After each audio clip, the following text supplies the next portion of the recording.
क्या आपने कभी सोचा है कि एक राजकुमार अपना सब कुछ छोड़कर सत्य की खोज में निकल पड़ेगा?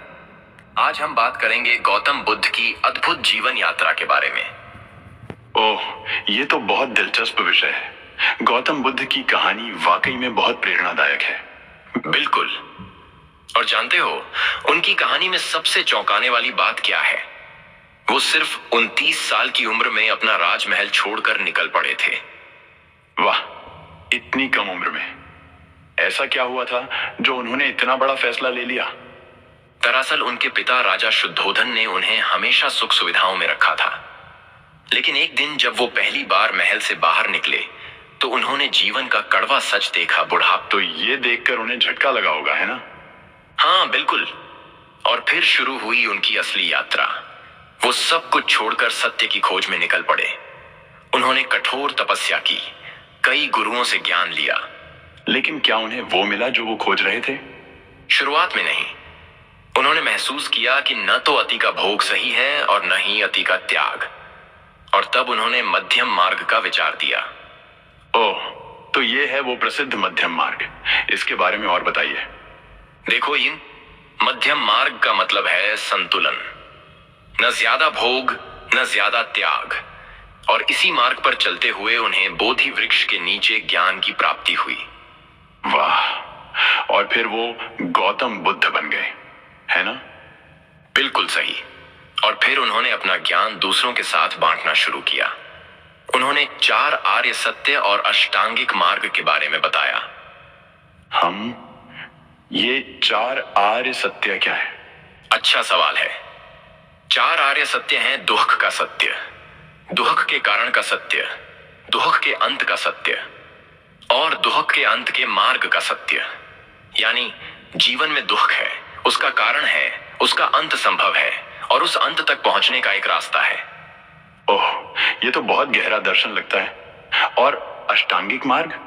अष्टांगिक मार्ग यानी 8 सही तरीके: सम्यक दृष्टि, सम्यक संकल्प, सम्यक वाणी, सम्यक कर्म, सम्यक आजीविका, सम्यक प्रयास, सम्यक स्मृति और सम्यक समाधि। ये मार्ग दुहक से मुक्ति का रास्ता बताता है।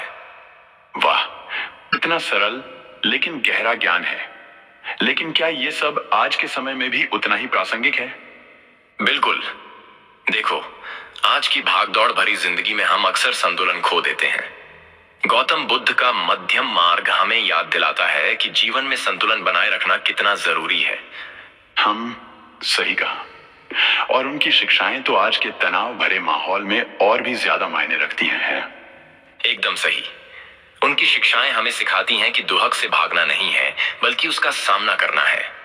और ये भी कि असली खुशी बाहर नहीं, हमारे अंदर ही है। वाह,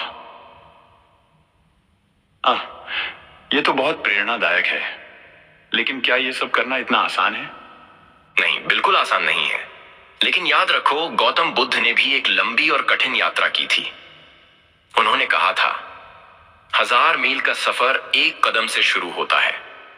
ओह, ये तो बहुत सुंदर कहा उन्होंने। तो क्या हम भी अपने जीवन में इन शिक्षाओं को अपना सकते हैं? हाँ, बिल्कुल। हम छोटी छोटी चीजों से शुरुआत कर सकते हैं। रोज थोड़ा समय शांत बैठकर ध्यान लगाना या फिर अपने आसपास के लोगों के प्रति दयालु रहना। ये अच्छा विचार है और शायद इससे हमारे जीवन में भी कुछ बदलाव आ सकता है। बिल्कुल।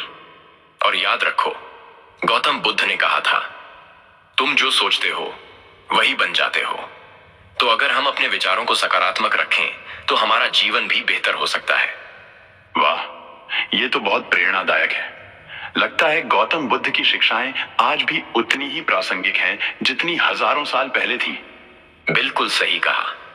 उनकी शिक्षाएं हमें सिखाती हैं कि जीवन में संघर्ष तो होंगे, लेकिन हमें उनसे डरना नहीं है, बल्कि उनका सामना करना है और उनसे सीखना है। लगता है हमें अपने जीवन में भी इन शिक्षाओं को थोड़ा थोड़ा अपनाना चाहिए।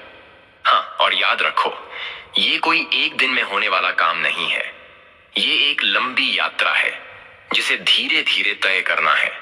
जैसे गौतम बुद्ध ने कहा था, बूंद बूंद से घड़ा भरता है।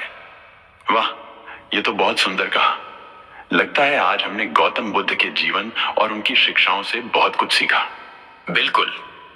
और याद गौतम बुद्ध की कहानी हमें यह भी सिखाती है कि असली खुशी किसी महल में नहीं बल्कि खुद की खोज में है, जैसे उन्होंने खुद को खोजा और बन गए बुद्ध। सही कहा। लगता है हमें भी अपने अंदर झांकने की जरूरत है। हाँ, और इसी के साथ आज का हमारा ये एपिसोड खत्म होता है। उम्मीद है कि गौतम बुद्ध की इस प्रेरणादायक कहानी ने आपको कुछ सोचने पर मजबूर किया होगा। याद रखिए, जीवन एक यात्रा है और हर कदम पर कुछ नया सीखने को मिलता है। बिल्कुल। और जैसा कि गौतम बुद्ध ने कहा था, अपना दीपक स्वयं बनो। तो चलिए हम सब अपने अंदर की रोशनी को जगाएं और एक बेहतर कल की ओर बढ़ें।